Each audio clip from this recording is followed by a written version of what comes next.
Bonjour, je suis Alizéa, animatrice nature, et je te souhaite la bienvenue dans Histoire au poil, le podcast nature où les animaux ont la parole. Aujourd'hui, c'est la journée mondiale des intelligences animales. Et pour illustrer cette journée, j'avais envie de te parler de l'aigrette garzette. Alors, installe-toi confortablement, ferme les yeux et écoute l'histoire de Lumière, l'aigrette qui voulait comprendre.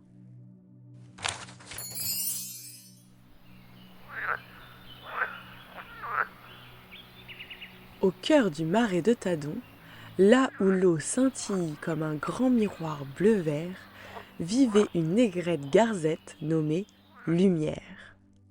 On la reconnaissait de loin. Elle était toute blanche, plus blanche que la neige d'hiver et plus blanche que les nuages qui flottent doucement dans le ciel. Ses plumes fines brillaient au soleil comme si elles étaient faites de soie. Quand elle marchait, ses longues pattes noires s'enfonçaient délicatement dans l'eau peu profonde, et son cou mince dessinait une élégante courbe comme un arc prêt à chanter.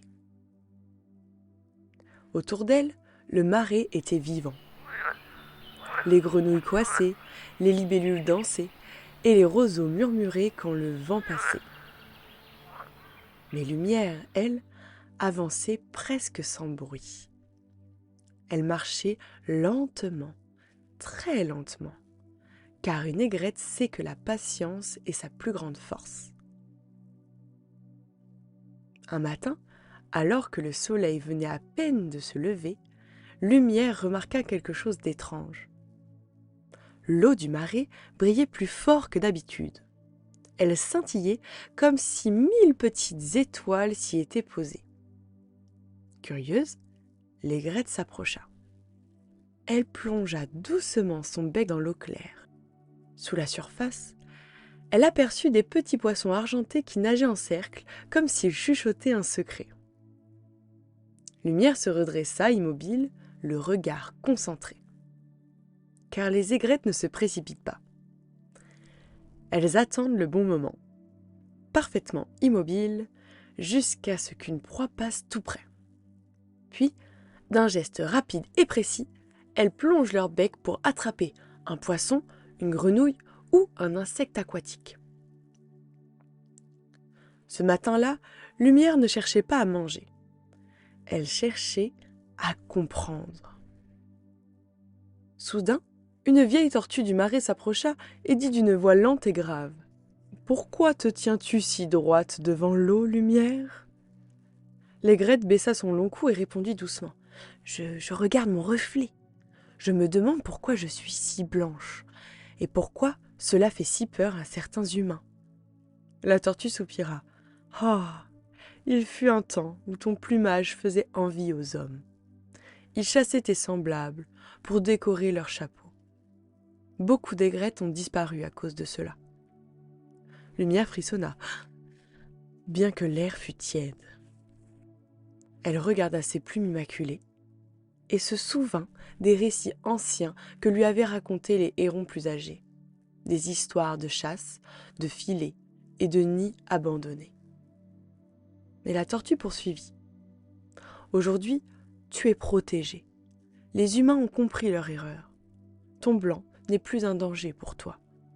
Il est devenu un symbole de vie retrouvée. » Lumière releva la tête. Au loin, elle aperçut d'autres aigrettes, perchées sur des branches basses, leurs ailes déployées comme de grands draps lumineux. Alors, Lumière comprit qu'elle n'était pas seulement belle. Elle était utile au marais. En chassant les poissons malades, en régulant les populations d'insectes, en participant à l'équilibre de l'écosystème, Lumière aidait tout le monde à vivre en harmonie. Alors, au lieu de se regarder comme une proie passée, elle se vit plutôt comme une gardienne du futur. Ce jour-là, Lumière décida de danser. Elle étendit ses ailes blanches, fit quelques pas dans l'eau et s'envola lentement. Son reflet se brisa dans l'eau en 1000 éclats lumineux. Puis se reconstitua paisible. En volant au-dessus du marais, elle aperçut des enfants sur un petit chemin, accompagnés d'une animatrice nature. Ils pointaient du doigt l'aigrette et murmuraient « Oh, regarde, une aigrette! Comme elle est belle !»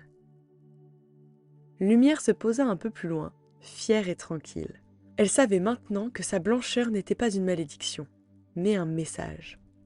Un rappel fragile que la nature peut être protégée, respectée et aimée. Quand le soleil se coucha, Lumière rejoignit sa colonie. Elle se percha près de ses compagnes, ferma doucement les yeux et laissa le chant du marais la bercer. Et dans le silence doré du soir, l'aigrette comprit que sa lumière ne venait pas seulement de ses plumes, mais du lien qu'elle tissait avec le monde vivant. Lumière nous apprend à travers cette histoire que ce qui peut nous paraître un défaut peut un jour devenir une force. Voilà pour l'histoire de Lumière l'aigrette. Je te remercie de l'avoir écoutée, j'espère qu'elle t'a plu. Et si tu n'as jamais vu d'aigrette et que tu aimerais en voir, sache que quand je fais mes balades comptées au marais de Tadon à La Rochelle en Charente-Maritime, on en voit très souvent. Et j'ai plein d'anecdotes sur elle, donc si tu veux les écouter, viens en balade comptée, ou alors écoute l'épisode de samedi où je décrirai le portrait de l'aigrette Garzette. Alors je te dis à samedi, et en attendant, passe une bonne journée. Au revoir!